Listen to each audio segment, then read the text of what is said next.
Upon equipping the Jet Run badge, I immediately realized how little control I have over my character. Traversing through the levels felt super weird and slippery, which is a huge problem as the majority of the levels require me to make very precise jumps and careful timing. Every time I jump, I find myself going farther than I wanted, which forced me to recalculate my trajectory, while avoiding all the incoming enemies. Thankfully, the first level wasn't even close to being hard, and cleared it with ease. On to the next course. This level was the exact opposite of the previous one in terms of difficulty. I was not prepared in the slightest for the pure agony that awaited me. The entire point of this asinine rhythmic level is to take your time while moving to the beat. With a jet badge equipped, we literally cannot afford either things, which means that I need to constantly balance myself on the blocks while not falling to my doom in the sea of delicious purple Fanta. The moment I fell in, I knew I was in for a wild and frustrating ride. I had to strategize by instantly killing my momentum by ground pounding whenever I can, which made things much more sluggish because the sea was rising abruptly. The parts that caught me off guard every single time were the one-block platforms. I kept running a bit too fast, causing me to miscalculate my timing and fall to my death. With each passing death, I was more and more determined to beat this torturous level while grating my teeth out of frustration and trying so hard not to throw my controller repeatedly. After a significantly disgusting amount of deaths, I finally beat the level after sinking like 30 lives. My heart was pounding rapidly as I got the Wonder Seed and got the heck out of there before I fell in a pit or something. I even had to recuperate a bit before continuing because I was in shock. I actually beat it, and on to the next level. After surviving the catastrophe that was the previous level, I was super relieved to see more ground and platforms and not having to worry about purple Koopa death. Dodging the giant spike balls thrown by the triple Lakitus wasn't nearly as bad in comparison.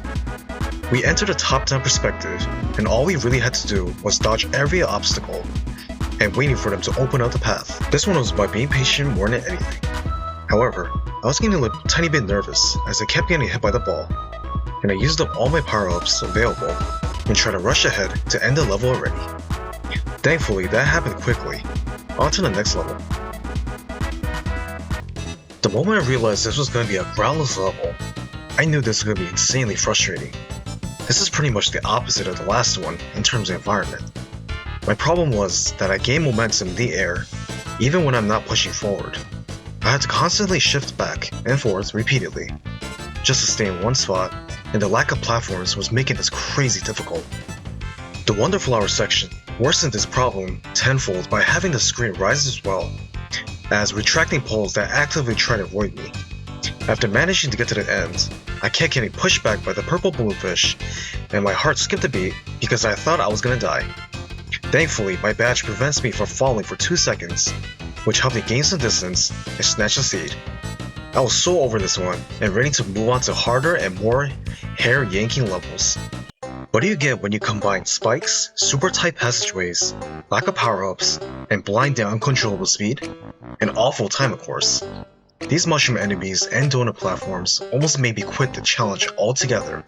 This was the first time I wanted to throw in the towel. That's how bad it was.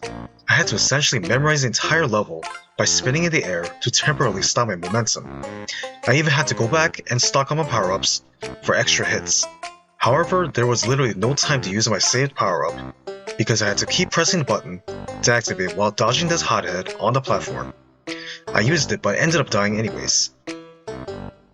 This made this entire trip pointless. I genuinely felt like some parts were straight up impossible to avoid, considering that I was always gaining speed. The worst part is, I didn't even get to the Wonder Flower section yet, but ironically, that part was significantly easier than the first half of the level. I managed to do it without dying a single time. This one requires me to transform into a giant rolling spiked ball, which means that my jet badge wouldn't be much help. Honestly, this level was very well designed in my opinion. It tests your reflexes while not being overly difficult, to the point it wasn't fun. It was a nice balance, which I appreciate. Once again, I barely used my badge, rendering this level beatable easily.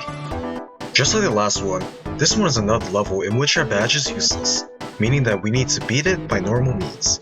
There isn't much to say about this other than the fact that I underestimate how small the Goomba jumps are, causing me to believe I can make certain jumps, but fail miserably every single time.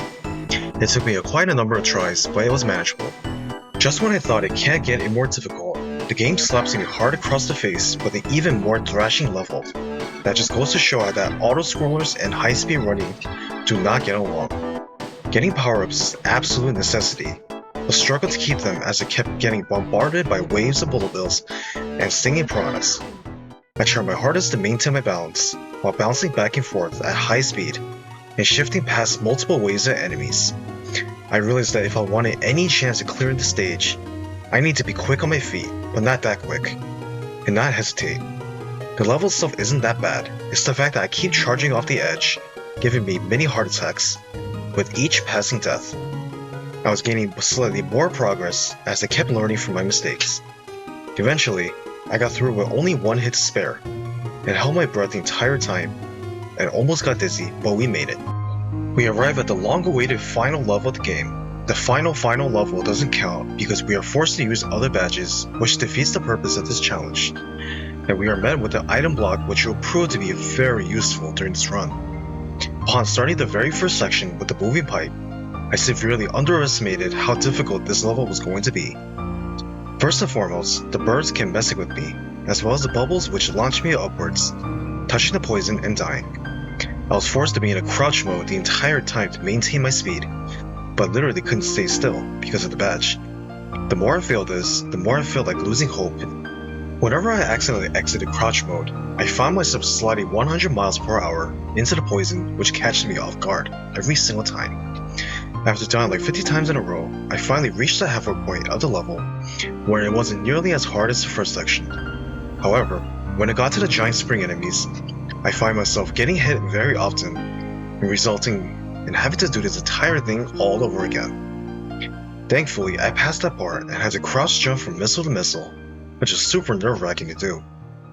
I reached the block ship and got zapped by the lightning bolt, which scared me because I was literally one hit away from dying, until I saw the raining starmans and immediately grabbed one, and I knew I was in the home stretch before I knew it, the level was finally finished. In conclusion, before initiating this challenge, I knew it was going to be difficult in some way or form, but I severely underestimated how fast a jet run badge actually is, and screwed me over so many times due to how every level was assigned. Some levels were pretty easy, while some made me want to rip all my hair out and throw my laptop across the country.